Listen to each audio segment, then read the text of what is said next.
I just thought your story was so powerful, Sophie. So thank you for joining me. What I've got like a few questions, and I'm really Cool. intrigued, because I'm on a journey at the moment, my own journey, and that, I'm always trying to seek the most authentic version of myself, and I just find that certain things haven't yet clicked into place. And I feel from your story, I got something from your cover letter, when you spoke about exploring your art and how that uncovered loads of truth for you. So wherever you want to start, really, Sophie. But I'm just, I'm just intrigued and just glad to have the chat with you. Great. I think most Yeah, people are. That's why they come to see me, Tina. absolutely. Yeah, you're great. Yeah, I don't know whether it's a curious life, and what explore may be considered mediocre and just everyday things. But as you've noted in the introduction, it's been about a life pursuit of following whatever I feel is true to me. Um, and so I say that I have come to explore the conflict between societal norms and the personal pursuit of truth and creativity. And that can cause a lot of hurt, both internally and externally. And Mm-hmm. so you're kind of presented with a bit of a philosophical conundrum. Mm-hmm. And with that, you're between the external morality, which is the rules imposed upon you by society to maintain order and tradition. But then also there's that ache of your internal authenticity and a life lived in alignment with one's deeper evolving truth, right? That Yeah. sounds all very fancy on those words, doesn't Yeah. it? So Yeah. to put that into my story, I'll take you back to when I was 6 years old because that feels like a very much a rooted area for me. Okay. And when I was six, I was very aware that I wasn't meant to be at school, and I didn't understand why I had to be at school. It didn't make any sense to me, and I felt an intense pain in my head a lot. And Wow. I struggled to read. I couldn't understand the language they were trying to make me understand. I couldn't understand the maths. It was a world away from what I knew of fantasy, which is what my great grandmother had nurtured me in. Dressing up, fairy tales. I was communing with um, another world, let's say, perhaps. That's Mm-hmm. where I found peace and solitude. And I very much enjoyed being on my own as a child and felt alive with nature.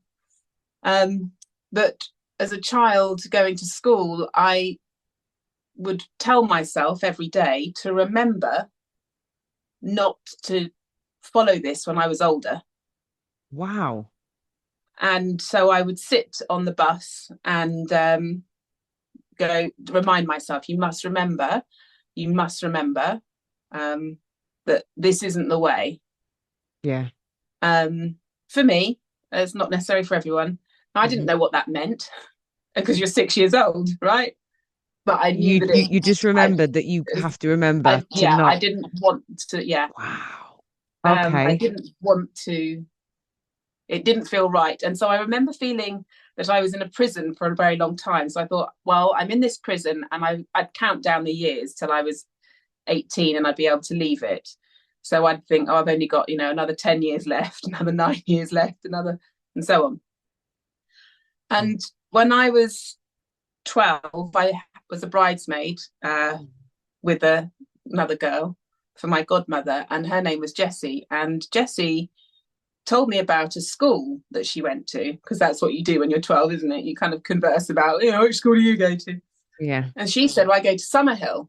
I said, well, where's Summerhill? She said, oh, it's in Leiston, which is only Mm-hmm. down the road from where I live. And I said, so what do you do at your school? She said, well, we can wear what we like, and we make up the rules, and we just all kind of hang out and have fun, really, and we don't have to Mm-hmm. go to lessons. Mm-hmm. So I just thought, I've been dreaming of this place and it actually exists, right? Wow. But my family were very much, that is not the school you will be going to. because Okay. you would not go to lessons and you wouldn't do this. So I held it in my Mhm. heart and I thought, if I ever have children, that's where Mhm. I'd send them, Summerhill. Now, Mhm. I didn't actually read any more than that about Summerhill, but it became an obsession that it made so much sense to me that there was this way of being free Mhm. to discover yourself, to have a voice, to push the boundaries and to express yourself. Mhm. And so I'd talk about it to people and I'd get mocked a lot. Why would you send your kids there? They're allowed to swear. Why would you send your children to a school that children could swear at? I haven't even had children at this point, but I'm so passionate about it. I'm still meeting all this stuff. Yeah. Anyway, so I'm just bringing that into the picture because Summerhill Mhm. floats in my life constantly from a very young age. And I'm painting this picture to give you and your listeners and viewers this image that, okay, there's this child that knows something's not okay and she's training herself to remember something. Mhm. So I go through the school system and I do the GCSEs and I don't get very good grades in my GCSEs. But Mhm. what I did do when I was 15, I managed to get a job in radio Wow. through pure persistence, not through Mhm. any qualifications. But Okay. I crazed and crazed and crazed. Every week I would call the editor, have you got my letter? Have you read it? Anyway, finally gives me a job or a work experience. And I do the work experience for a week. And he then says, would you like a Saturday job recording Mhm. the football? I don't like football, but I wanted to work in radio.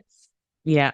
So so that's what I did. So I started working in this radio station at 15 on a Wow. Saturday. And it was like, this is amazing. We're going Yeah. back to the 90s here. So this is, it's Yeah. pretty epic stuff. So to tell your Yeah. friends Yeah. that you've got a Saturday job in a radio station. Full. So I Yeah. think that just showed me that, do you know what? There are other ways. Okay, I'm in this school system and they're telling you have to do these GCSEs and you've got to follow this way and that way. And I thought, I don't know whether you do actually. I think there Mm. are other ways in life, and especially for those who see the world in a lot more colour, perhaps, than the rigidity and the rules of this is the way you do it. You pass your GCSEs, you go to A level, you do your A levels, and then you go to university. And I thought, that just doesn't sound like me. So I Mhm. have this job, and then I do my A levels. I do A levels in philosophy, which I love, and I do Yeah. A levels in performing arts, which I too love, and I Mhm. fail both of them. Oh, So I get a U and an N. wow. Okay. Again, I couldn't it wasn't what I considered the performing arts and philosophy to be. So I'm at a distance with myself. I'm going, but I love these things, but I can't pass these exams. So what Does does that that mean? mean? I'm even thinking, Sophie, Yeah. what does that mean? What does Because that mean? interesting. What did that mean?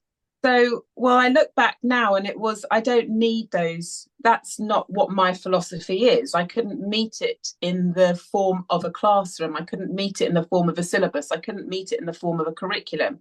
But I Right. was philosophical. I'd hang out with my friends, would always be philosophizing. Mhm. So we'd go to my friend Hannah's house in the evenings and we'd sit there and we'd drink tea and eat chocolate biscuits and just talk about the world.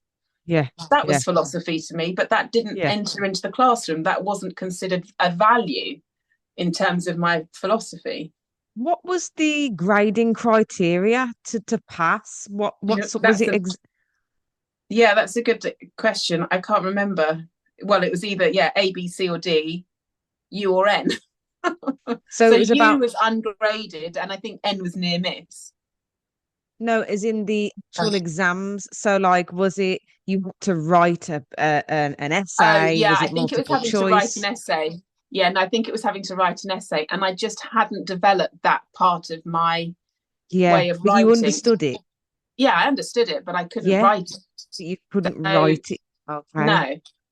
So that was always my fall down was the writing and the theory. It was like, but I don't it looking back now, I can feel it shrunk an energy because it was like, but I'm big here. I can do this, but you're now Yeah. making me do this. And that means that I've got to focus here and I've got to write in a way that pleases you. And I can't do that because that's not real to me. Yeah. So was it just a case of you had to, because you got it Yeah, clearly, yeah. but it just wasn't, you, in order for you to express it, it wasn't the correct expression for No, that. not Okay. for grading, not for school. Not for Yeah, because the grading. school, Yeah. yeah.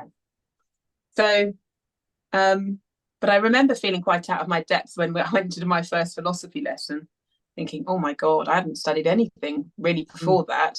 I thought, well, I don't know about these philosophers. I just know about asking questions. Yeah. So, Yeah. Yeah. I always felt a little bit out of my depth. Yeah.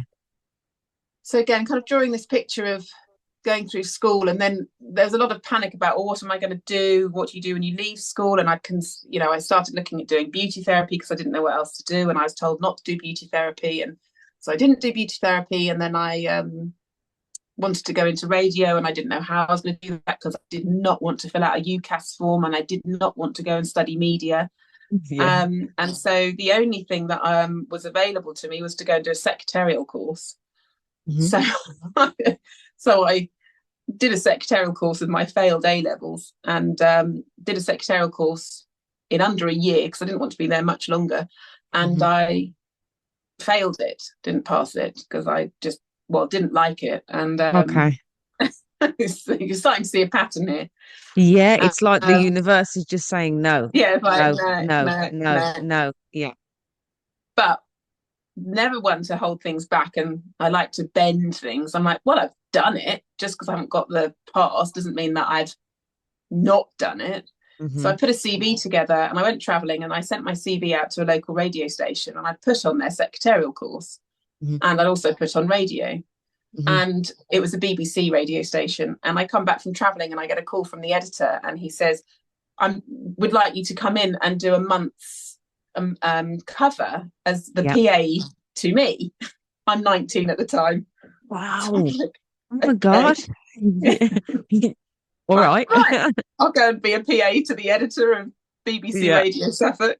Yeah. So I walk in with my very smart suit on, and I get the gig. So I get this month Yes. job as Yeah. a PA to the editor. Again, completely out of my depth. I did not know what I was doing.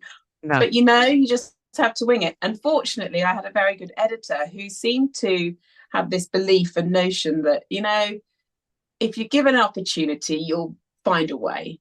And he Yes. said to me, look, Sophie, while you're here, learn everything, get involved with Hmm. everything, get on the Hmm. news desk, get on the programs, Hmm. just, involve yourself. Hmm.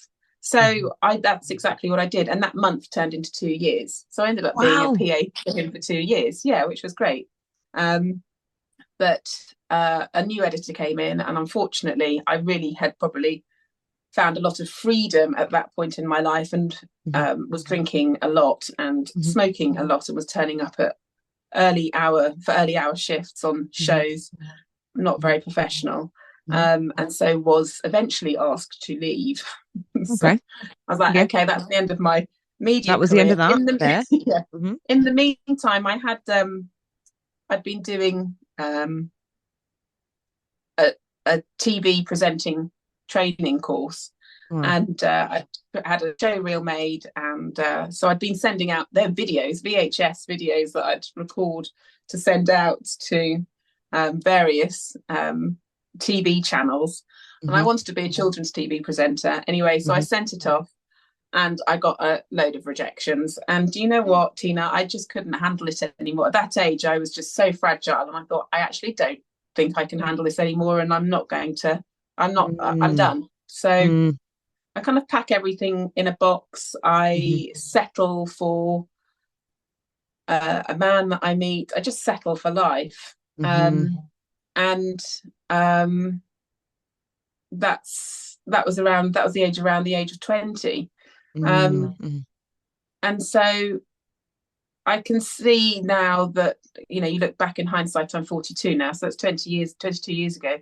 So you Mm. look back, and I can see the point of where I really start to pack myself away, Okay. and like, okay, it's not going to happen, and you're just going to have to get on with Oh this now. man. Can you Yeah. make it happen? At 20 as well, but It's young. I I had my mother was a teenager when she had me, and I didn't know my father, so, and I then met him at 23. So there Hmm. was a lot of emotional turmoil going on in terms of identity. Who am Yeah. I? I've always longed for who he is. I didn't Mm, know that part of me. mm, So you're starting to get this picture of, oh right, okay, so you kind of got this confidence to go out there, but also there's mm, this, deep, deep, deep rooted rejection mm, of the paternal mm, and a half of myself, let's say.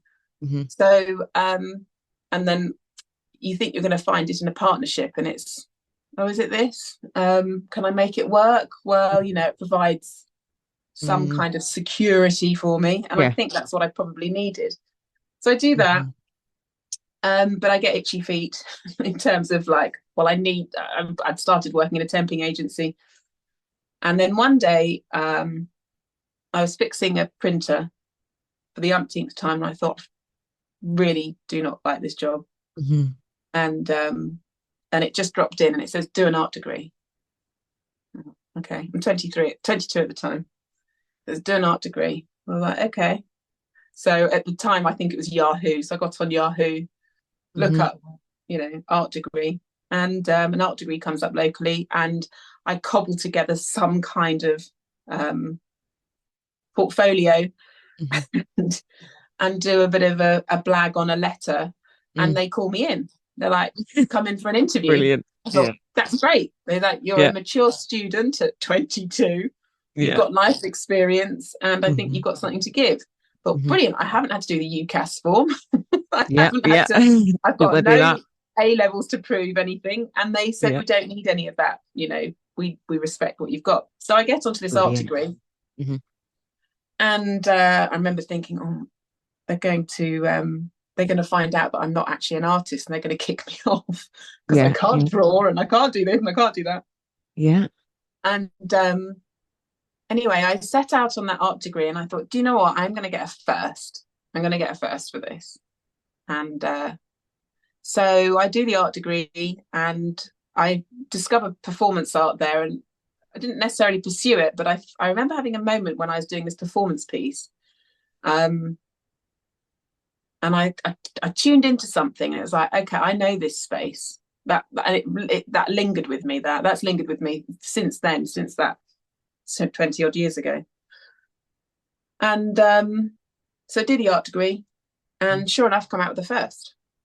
Wow. And Brilliant. yeah, I was like, okay, I've got my first. And I Brilliant. didn't tell anyone. I didn't tell anyone. I couldn't Yeah. tell anyone that I got a first. I didn't know Why? how to express. Oh. It didn't seem real.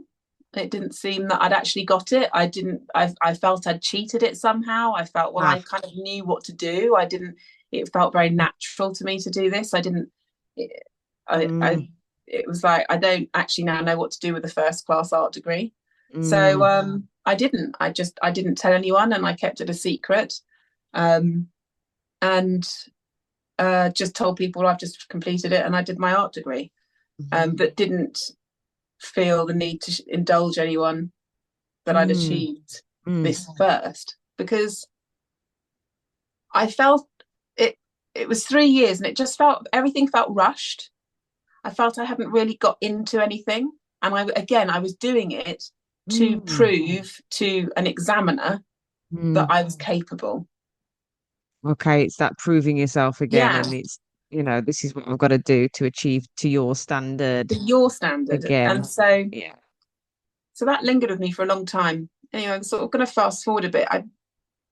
That art degree was with me every single day. It Mm, never left me. I was always thinking about it. And I thought, one day I'm going to do my own art degree and I'll do it properly. I don't know what that meant, but yeah. so that's, again, kind of got this treasure chest. You've got Summerhill, you've got this. One day I'm going to do my own art degree. These Mm, things are kind of building in my life. mhm, Media, I want to be a TV presenter again. One day that will happen. And so you kind of build this little wisdom chest or treasure mhm, chest. Anyway, at 29, I become a mother for the first time, and I have a son, and we're a little team. And I know he's going to go to Summerhill. And mhm. so I do everything. I don't know how I'm going to send him there, but I'll do everything I can to make sure that he can go there. Yeah. And then just under 2 years later, I then have my daughter, Mhm, and I have a natural birth with her. I did not want any intervention, and I didn't. And so that too was a real coming back to the body. And Mhm. so I had her at home, and I didn't want. I gave strict instructions to the midwife. She was not to examine me. She was not to talk to me. She was to let me just get on with it. Mhm. And that birth did something to me. It really stretched me. It blew me up, kind of opened me up very wide. And Emotionally. yeah, and Mm. after I'd had my daughter, um, I did end up in hospital because there was an internal bleed. Actually, I didn't really need to end up in hospital, but I end up in hospital, and I can't tell you what happened. But after I'd Mhm. been in hospital and I come out of hospital and I'm Mhm. home with my daughter, I Mhm. start questioning, Mhm. and I question that she was swapped. Wow. So I start to think. I keep looking at her and I keep thinking she's not my baby. Mm. I think when I went to the toilet in the hospital, I think someone swapped my baby. I Mm. didn't tell anyone this. I didn't want to go and seek any professional advice.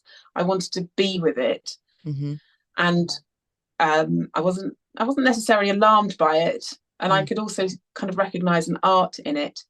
And so I didn't see anyone. I didn't tell anyone for about 3 years. So I was kind of there was an inner turmoil with it. Mhm. And we might call it, I mean, it's kind of considered a psychosis or a postnatal depression. I didn't want to pathologize it in that Mhm. way. I was Mhm. very It was like, no, this is intimate to me. This is something that I have to explore very deeply. I don't want to have anything that's applied medically to these things just quickly. Mhm. What actually does it mean to me? Mm. And so, after a lot of deep exploration in it, I came to this realization that actually, well, it's my own rejection. So it's my own denial. Mm. It's holding that own denial within myself from my father. So the father denying me, Mhm. and then me denying my daughter. Mm. And so I kind of pieced it together in that way. So it's like, okay, so this has to be looked at Mhm. and felt Mhm. and healed as Mhm. such. Mhm. And so um, I wasn't creating any art at this point, but I think she must have been about 3. And I remember feeling that I needed to start expressing myself. Mm.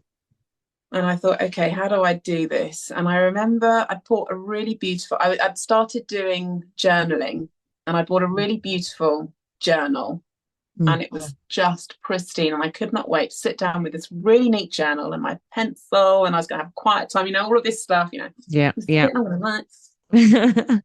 And something happened, and my daughter did something, and Mm. I could just feel this intense rage in my body. And I Mm. just said, get upstairs Mhm. now. And so I think I'd scared them both enough. I don't know where that voice came from. So they Mhm. got upstairs.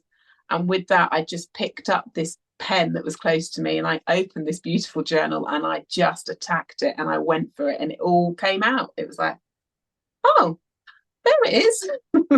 Wow. There it is. Just came out flowing. Didn't even Yeah. just. Over and over and over again. Words scribbled a lot. You're an idiot. You're this. You're a, yeah. I don't know whether you have cursing language on your Mhm. podcast, but it Yes. Yeah. was, Yeah. Say whatever you yeah, it feel, was like Sophie. it's like you fucking idiot. Yeah. You fucking failed. All of Mhm. everything just came out. And so I thought, I'm going to dedicate every day now to bringing this through, Mm. because that was my medicine. And that's what I realized. I always knew that the art would be my medicine in some way because of artists that I'd studied, Frida Kahlo, Sophie Cal. They'd all used art and endeavor to heal a pain, Yeah. a wound. And so it was like, well, this is the wound. Yeah. So that went on. I can't think how long that went on, but I filled up lots of journals. Yeah. Just continued. You just kept going every day, Yeah, kept journaling. going. Beautiful. And it became very clear to me that it was art first, that everything had to be art first. And that can cause a conflict when you're in a marriage Mm. and with people who are close to you, because they don't necessarily understand that. And when I say art first, I don't necessarily mean I'm just painting pretty flowers every day. I mean everything becomes art first. And that Wow. means every experience I have Hmm. will have some level of artistic intelligence attached to it. along with a philosophical consideration, mm, because that's integral to mhm, me. mhm, Um, and again, I can look back now. So, it's getting further into my story. I start looking mhm, back and you start to see, well, what's been my integrity? I have always just questioned the mhm, ways of the world. mhm. And each one I can now see as being a stepping stone to get to the bigger kind of moral conundrums, right? Yeah. So you start to get this basket load of kind of information within you, and you become a bit braver and a bit braver, and you're a bit more curious about that. And I'm like, oh, actually, I'd quite like to lean into that. And I have this thing which I call the slip. So I kind of give myself the slip, and I like to give situations the slip, or moral judgment the slip. And so if anything moral kind of comes my way, it's like, how do I slip past this? Because I, Brilliant. I, I, Brilliant. I, I, I want to challenge it and I want to question it. Yeah.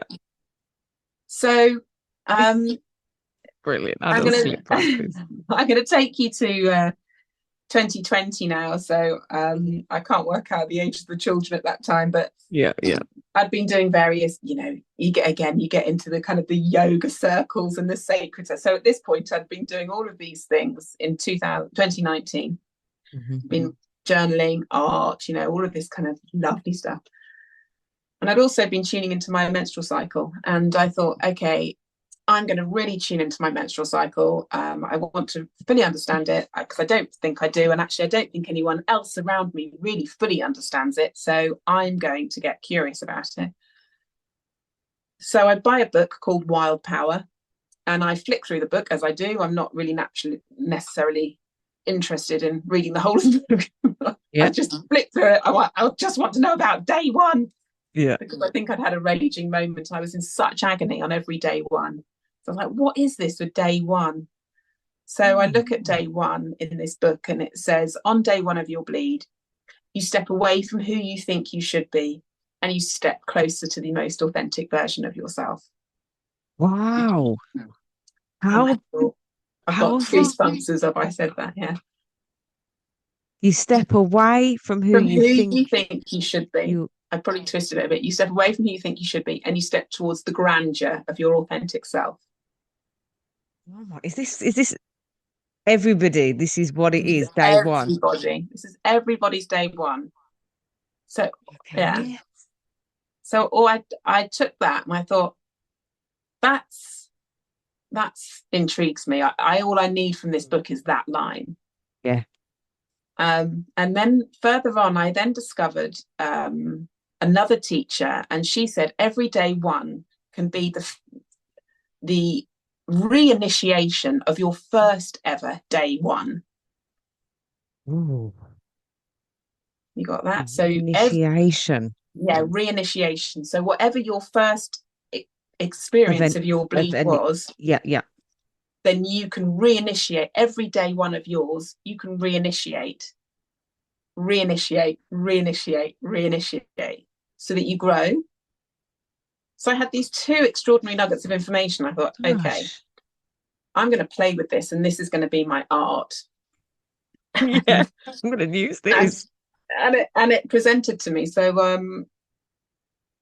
on New Year's Eve 2029, my bleed crossed over the decade, and I Mhm, thought, oh wow, mhm. this is my Christ moment as I'm in the shower going, well, here it is, it's going to cross the decade. And Yeah, like, this has to yeah. be marked, this has to be acknowledged, right? Mhm, So mhm, I didn't know what to do with it. I'm using a cup to collect mhm, my blood, an internal cup, moon cup. mhm, mhm. And so I pull the cup out and I'm standing in the shower going, well, now what do I do? And I thought, oh, I know, I got some fabric and I'll throw it on some fabric.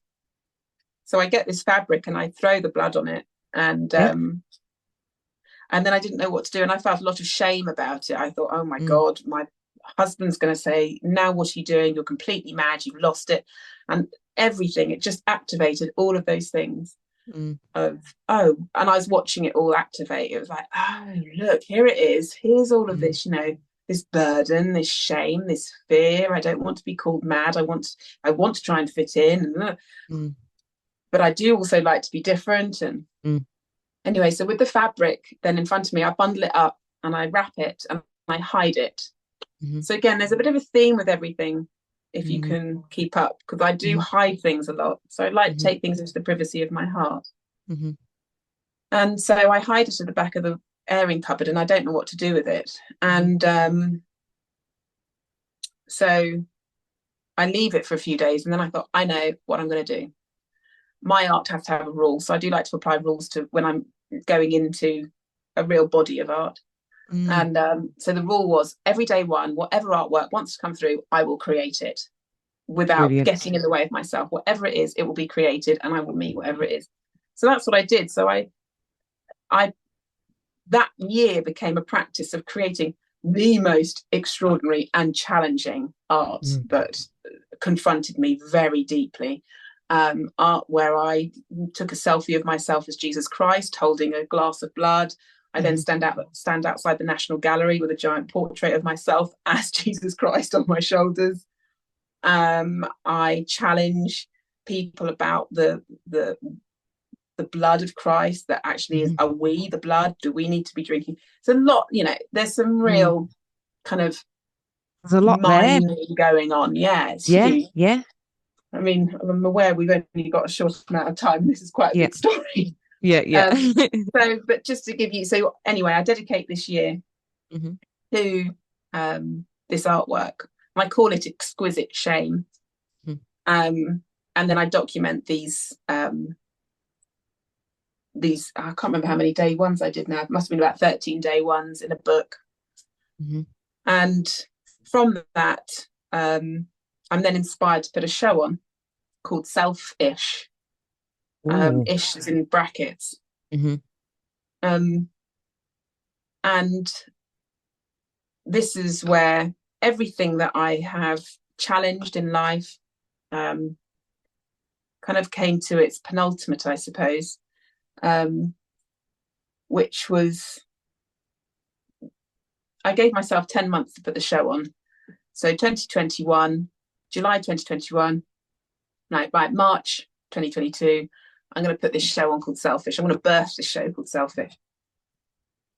And I'm going to put all the artwork in that I've created over the last 5 years of the experience of the denial of my daughter to touching my blood to all of these things that I've documented. So I Mm-hmm. put the show on Selfish. Now, in the January before the show, that's when I announced to my husband, who'd been my partner of 20 or so years to that point, that I didn't want to be with him anymore. Mm-hmm. Because I knew something was coming in the July. I didn't know what it was, but I knew something was going to change my life in July 2022. So I've announced this to him. He's kind of okay initially, a bit shocked, but like, okay, we can do this. Mm-hmm. But he said, but I really want to support you on your show. So we kind of find a way to be together still. And I put my first show on. Now, Mm-hmm. before my first show, I have this voice that comes in. I speak a lot to, spirit. Mm-hmm. And the voice says, don't put anything in the show. Nothing at Thought, all. yeah, nothing. So I was like, okay. Now, Tina, I need to bring you in here. So I had 2 shows booked that year. So I'd booked the space twice. The first show was going to be in the March, which is my 40th birthday. That was the 40th birthday to myself. And the second show was going to be in the July. Mm-hmm. So I listened to this voice and I said, and now bear in mind, I have nurtured this voice over the period of my menstruation and coming into communion with that. So I'm listening to this voice and I talk to the voice and I say, yes, I will do that. But for the first show, I have to put everything in. Everything must go in this show. Yeah, the So first one, everything's got to go in this one. everything's got, yeah. The second one, we can leave that blank Yeah. because this is for The okay. first one has to go in. Mm-hmm. And in the first one, for my 40th birthday, as you do, I did a live counselling session with a counsellor who I'd never worked with before. And we did a 50-minute therapy session in the gallery in front of 50 people. And so we talk, yeah. So I turn up in a white dress. He thinks I'm turning up in a wedding dress. I've actually turned up in a dress that's more significant of a straight jacket, but actually they're both the same to me. Oh, that's There's sort of a that's symbology of, interesting. oh, that is interesting. You're Yeah. seeing a wedding dress and I'm seeing a straight jacket. So actually, the symbology of that is. And in it, I take my first artwork, which is what I'd buried in the of the menstrual cycle, which is what I've hidden in the airing cupboard. And we talk about that, and it's this realization as I look down at it of that this little bundle, which I've actually got here, if you just bear with me a minute. Mhm. This little bundle here, Wow. Okay. So that's the art piece that was in the show, that was hidden, yeah. hidden And in I the. brought this in, yeah. So this, and I brought this out um, to the live therapy session, and I said, "This is what I want to talk about." I Mhm. think he thought I was taking the piss. What was everybody And else's I was like, reaction like? and everyone was like sitting there going, "What does she want to talk about this for?" Mm. Anyway, it's quite a profound moment. So I'm sitting looking at this in my pristine white dress and realize that this is me 2 years ago, hiding Wow. in an airing cupboard, bound up. And that's where I'd got to. Do you remember if I said at the beginning of your podcast about how I'd Yeah. shrunk? Yeah. Yeah. And I would say that is a representation of how Of shriveled you I'd felt got to. Yeah, at that time. Yeah, yeah, that's interesting. That is, yeah. Like a yeah, symbol of yeah, what you were yeah. feeling. So Wow. that it's a really beautiful moment of this like recognition of, oh my God, I can see myself laying in this. I'd put that in a basket. Mm. And then me sitting here as this 40-year-old woman birthing myself in this show. And so, show's all right. I thought I'd sell some art. I didn't. I then made a decision not to sell any art. I also have this collection of art that I've priced outrageously. So I've got, so the selfie of me as Jesus Christ is priced at 916 million. There's a story to Okay. that. We'll pick up on Yeah. that another time. Hmm. I've got my first contraceptive pill packet that I'd kept, and I priced that at 26.6 billion because that's the price of the contraceptive pill industry come 2026. So I've put all these kind of political artworks in there as well. Hmm. So it's quite a bold statement to go in and put these artworks up and declare that you're pricing them at this. And everyone's like, well, no, they're never going to sell at that.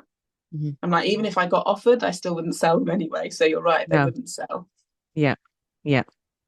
So that's the March show. And then after that, I did sink into my torment, which I actually enjoy my torment. I find a lot of wisdom. It's where I can listen to myself. So I go into this torment and then remember for my next show, I don't put anything in it. Hmm. And Just. nothing's going in this show. Just start off with you. So that's what I do. So I step towards July, and 2 weeks before July, suddenly have this inspiration to embroider a sheet with a Hmm. confession. Hmm. So that's what I do. I think I worked out that I did about nearly 42 hours of sewing to embroider this sheet with this giant confession on it. And that's all I decided to take in is the sheet on a washing line. Because if you remember, I said I didn't feel I did the degree Hmm. any justice. I didn't Yeah. feel worthy of that first. Hmm. And what I had been doing in the last 6 years to that point, Tina, Hmm. was creating my own degree. Hmm. I created my own art degree. Yeah. And my final piece in my art degree was a hanging sheet. And the lecturer said to me, you have not considered how you hung it. You didn't think about how to hang that piece. And that really stuck with me. I thought, oh no, I've not hung it correctly. I haven't hung it with integrity. So that too. So all these things that linger. And as I'm sewing this giant sheet, this second giant sheet, I'm like, how do I hang it? And I was like, a washing line. I hang it on a washing line, on a red washing line. And it seemed so simple and poetic. And it was Mm. just suddenly childhood of everything of watching my grandmother hang the washing out, of watching my Hmm. mother hang the washing out. It was like, hang the washing out, Sophie. And so that's just felt very um, profound to turn up to a gallery with a sheet hanging on a line and me. What was it hung on Um, initially? I'd hung it on a bar and some fish wire. So I just hadn't thought about, I hadn't thought about how to hang it. I knew I wanted it suspended, but I hadn't thought about I'm what just would be thinking, the integrity of the piece. I'm just thinking the guy that said to you, Sophie, you haven't hung that with integrity. You haven't hung. How does he know how it's supposed to be hung? Well, he was. This was. Remember, that's my art degree. He was right to challenge me on that because it wasn't integral to the piece. I had You see hung what I'm it with saying, though? pure. I'm just, Yeah, yeah, yeah. Because it's like, I well, hung it. what about if I wanted to hang it like Yeah, that? Who's, well, I could have done. I could have done, and I did actually. I remember pushing. I said, "Well, that's how I wanted to hang it," and they're like, yeah, "Okay," but it doesn't talk. It doesn't express the full. They said the piece is really strong, and you've let it down with how you've hung it. I would say deuces. This is how I wanted to hang it. You see this pole? It's going to be hung on this pole, and that's it. Yeah. Because how does he know the intention behind that? But you obviously felt a certain way after you did it on the clothesline. But all I'm picking up on is for him to say that in the first place. Like what? Again, it's like you meeting his standard. No, deuces. This is the pole. This is how it's hung. Do you see what I Yes, I can mean? see. Yeah, I can see where you're coming from in that. I did respect him as an art lecturer, and I did Fair respect being. enough. I do like being challenged. I Yeah, like being challenged with intelligence. So if yeah. I'm being challenged with intelligence, then I will respond to that. If I'm being challenged with, um, insolence, then that's a different story. But What is that it, intelligence though, Sophie? How is that it, intelligence? How he yeah, no, challenged that you? was intelligence because he recognized the piece. He recognized that it was a strong piece. And I knew I'd let it down with the hanging Did of you? it. Okay, fair Yeah. enough. So Yeah, yeah. because all I could think about was I need it suspended. And the only way my mind could go with how do I suspend it? Well, I suspend it with a pole and fish wire. Okay. So you didn't put any thought into it. You just That's all. thought It was that just that like, will do. that will do because Ah, that's the only way okay. I can see of doing it. Yeah, yeah. So that sat with me it haunted me for 17 years Mm-hmm. Mm-hmm. until, and I can't tell you how blissful it was when it was like, oh yeah, I hang it on a washing line. Yeah, yeah. Yeah. You were like, oh yeah. Okay. Then it So he made, pushed you, he challenged you to be yes, better. yeah, I see what you mean now. yeah, Okay. okay, Okay. Yeah, yeah. yeah, yeah, yeah. That's why I like the art degree because no one had challenged me in that way before because teachers were, again, pushing you to a standard, let's say, but he always respected my art. So he was always very much keep it organic, Sophie. So I Mm. respect that, keep the art organic. Yeah. And I had interrupted the organic process of that first sheet by putting the Okay. fish and Yeah. the pole there. With Yeah. the second one, which is why I wanted the time, which is why it was important to give myself 6 years, Mm. to give my own art degree. Mm-hmm. Mm-hmm. So I turn up to my second show, Selfish, and um, a man walks in, and it turns out that he's the artist in the gallery upstairs. And he takes this photograph of me, which I didn't know at the time, and he sends it to me later in the day. And when he sends it, I've never seen anyone take a photograph of me that way before. He'd captured something, and I wrote back and I said, "You capture spirit. I've really seen myself." And I just let myself open. I just wanted to open to him, Mm. and it was Wow. That is so he took a peek. Wow. Okay. yeah. It's like a So he love took this story. photograph, yeah, and yeah, it was. It was, but I was still married, Mm. and even though, and I then realised I was like, I knew something was coming in July, and this was it, Mm. Mm. and I Yeah. didn't listen to that deeply enough, and I was Mm. so frustrated with myself, and I thought, damn it, still Mm. got that husband, and I don't want to be with a husband, and he won't, Mm. you know, Mm-hmm. doesn't listen to when I say I know it's over, and he thinks that I'm always changing my mind, but I'm not. And this now is proving to me that Mm-hmm. I don't want to be with this man, but I'm having feelings for this man here in front of me. Mm-hmm. And I have this. We get to know each other, and it is. We realise we both like the same philosophers, and it's a hot week. It's the hottest week in July, and it's just very intense and beautiful and poetic. And we send each other sort of poems, and then at the end of the week, I ask if he'll film me for my final performance piece where I walk into the sea. and he does. And the artwork that we create, bearing in mind, keep it organic, is the most beautiful artwork I can ever say I've made. There was no direction. All I Mhm. said to him was, I'm going to take the sheet down, I'm going to walk it across, sail it across the beach, and then I'm going to walk into the sea. And you just have to keep filming me. And he did. He just kept filming. Now, the Mm. sea was quite rough that day. Mhm. And but it made for great art. Mhm. Anyway, I have these moments with him in the reception, and I remember looking at him one day and thinking, I bet you do this with all the women. I bet you do this with all your, that voice Mhm. comes up. Bet you're like this with everyone. Mm. And as I did that, I something in me said, stop, stop, Mhm. just open. Are you ready to open and feel this fully? Yeah. Yeah. And it's going to hurt. It's going to Yeah. really hurt. Mm. And so I said yes to myself. Yeah. I said, okay, I'm ready to feel this. Mhm. And I did. And it was intensely painful.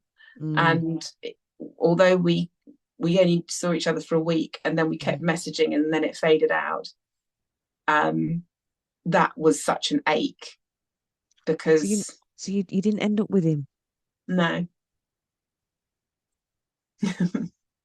But 10 months later, after intense pain and agony, we did meet one more time So, and we exchanged an artwork.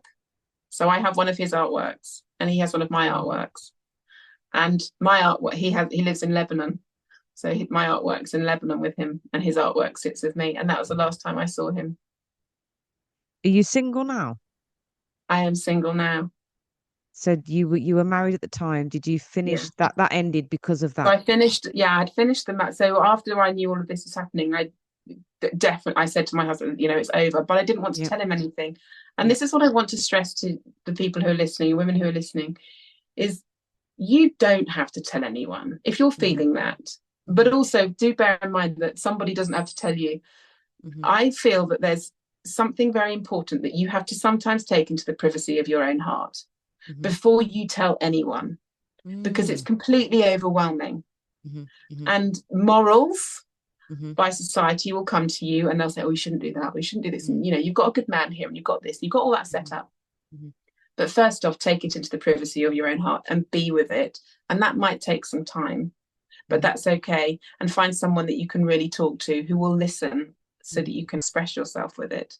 Mhm. Because whatever it is that comes in to create that feeling and that hurt and decimate a world Mhm. Mhm. um, means it's very important. Yeah. It's very important. And you might not know it and you might want to place judgment upon it and you might want to moralize it till the nth degree. But also there's something of destiny in there. Interesting.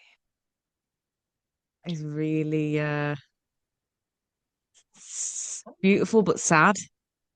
Mm, Oh yeah, it is. dear. Because So, how do you feel about that? It's not, well, that feeling is no longer around. How no, do you it's feel gone about now. that? But well, because I knew I was going to be completely present with the whole process of it. Hmm.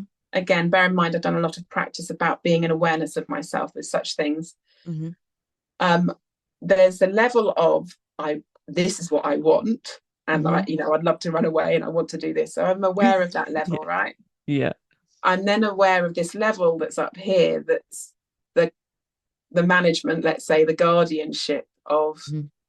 no, you're going to learn something else and you're going to connect back to yourself. But it starts with this. This is the catalyst. This is what activates the feeling. But we're Okay. going we're going to sit up here and we're going to be Okay. in a broader spectrum of it. Right. But you're What a going to great. watch and you're going to feel everything. So just be prepared for it. And it's going to. My name is Sophie, which means wisdom.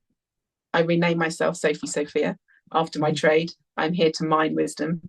And so that's why I know for me, it's not for everyone, Tina. I know for Mhm. me that my dedication and my personal integrity is to always be mining wisdom through my life experiences, Beautiful. which is the university of life. Brilliant.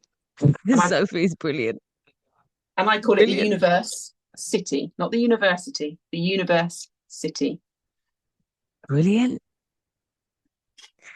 What a fantastic, interesting life That's just so the far tip. that you've led, because there's still Yeah, more.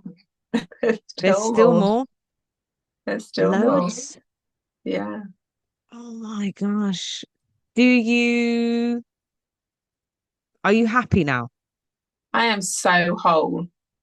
I have a Okay. real zest for life and I feel very joyous about life. But what I can do is I can feel the wholeness of my emotions, Tina. So Hmm. I love it when I've been in grief this week and I've really relished my grief. I love it when my tears are salting my face and they're going to my lips and I'm licking them. And I know that when I'm in that, something is going to come out of it and alchemize. And, it's a transition. And I respect that process rather than hurrying myself out of it.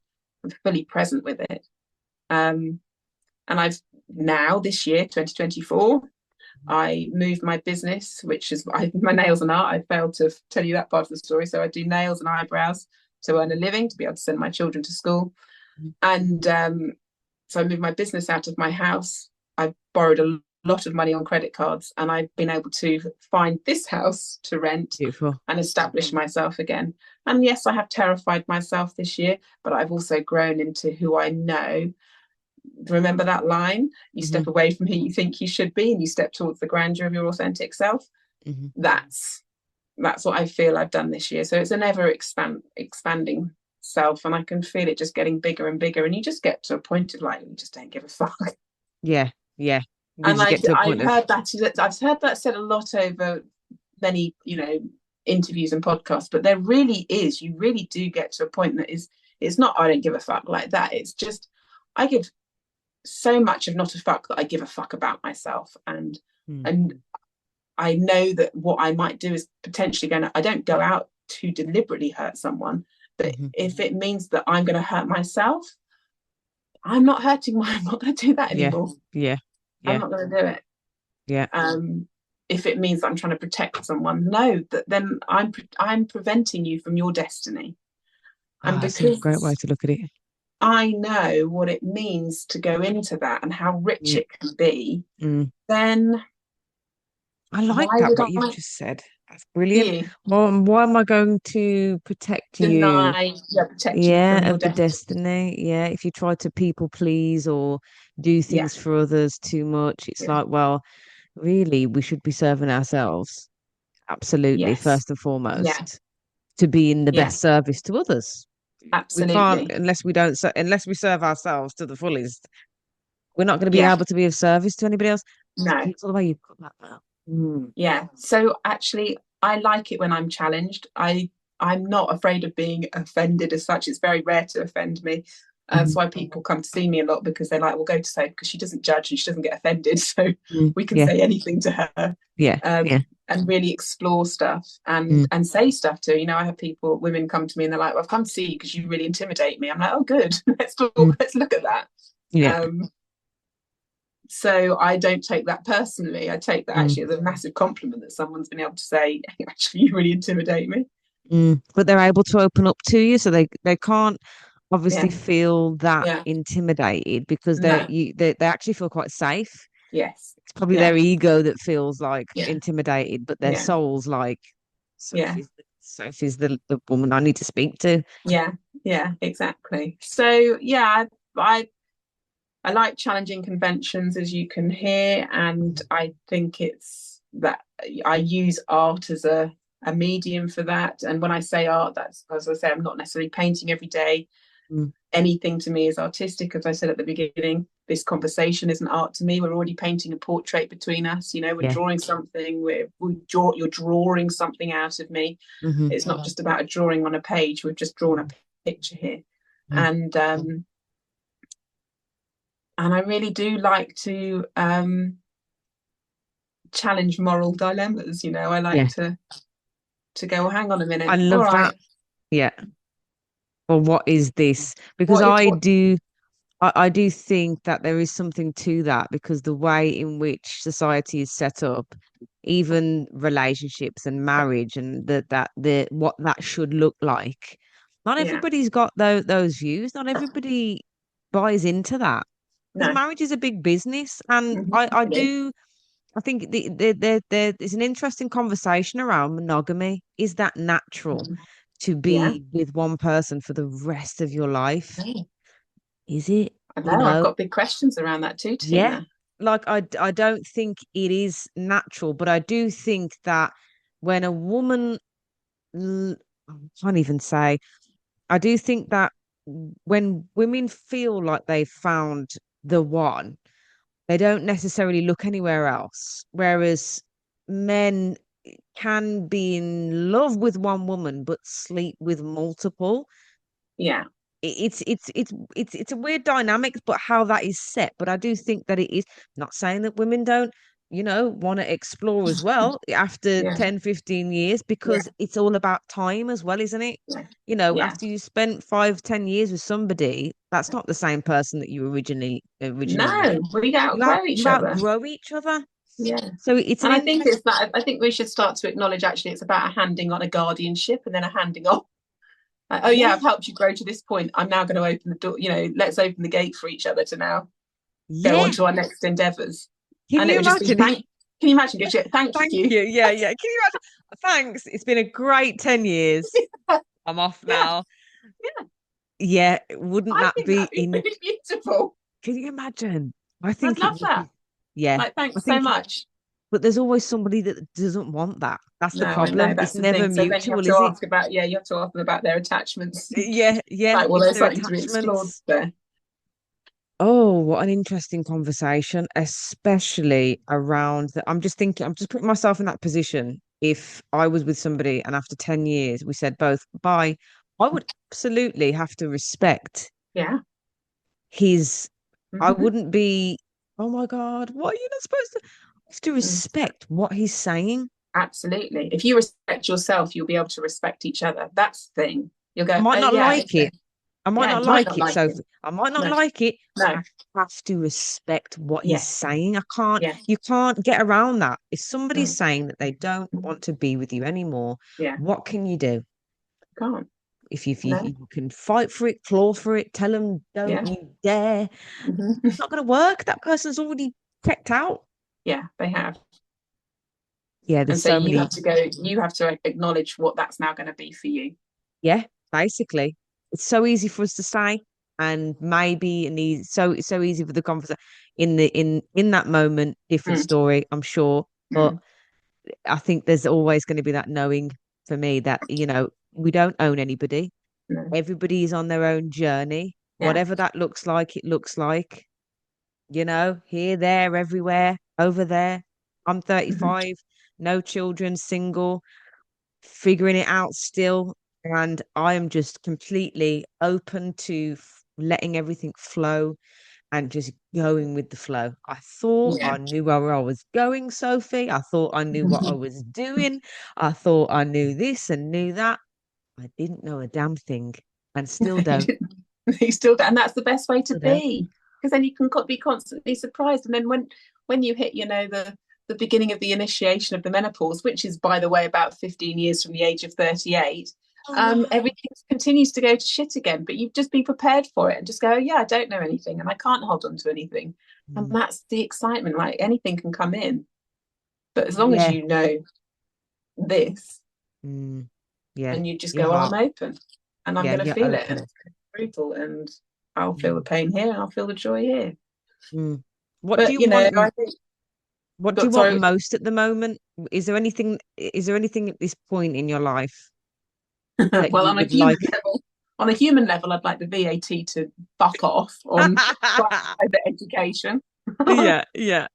But for And the you whole of, personally, yeah, selfishly, yeah, I would like the whole of the education department in the government to do one and yeah, really, get to grips with an alternative way of educating. absolutely. Um, but for me personally, I think where I'm at, what I have come to a realization is um, what I'm working through at the moment is, and I don't think I've actually experienced this since I was 16, is what is it like? This is my next art endeavor. What would it be like to meet somebody and have a mutual mutual attraction. Interesting. Um, and I'm yet to experience that. I didn't Didn't you have experience that it in with, my marriage. No, not with the art? no. Oh, Was with that? him, yes. Well, I did, yes, but I don't think he was there. I'm not sure whether he. I can't be sure if he felt it or not. Interesting. You're questioning that. Yeah. So Yeah, that's yeah, yeah. yeah. That's that's I mean, brilliant. I'm ever on a quest, but have I realised, that um I suppose if we're going to wrap this up, it's sort of that realization that the sort of morality as a societal construct often serves to protect and comfort and control Yeah. um, rather than um, get to the truth, Hmm. which is raw, it's Yep. uncomfortable, Yep. um, but but it Mhm. becomes your compass. Yeah. Absolutely. Sophie, you've been great. Thank you very much for joining me today. You've been fabulous. So interesting. And I hope everyone that's listening can take something away from Sophie's story, from her values, her art, and just her way of living and being mainly. And yeah, great story. I just knew that we were gonna have such a good conversation. And I've just been sitting here listening. Sometimes I have these interviews and do these podcasts, and I intervene quite a lot, but for this one it's just like, Sophie, you've got the floor. So thank you very much, Sophie. It's been Thanks for listening, great. Tina.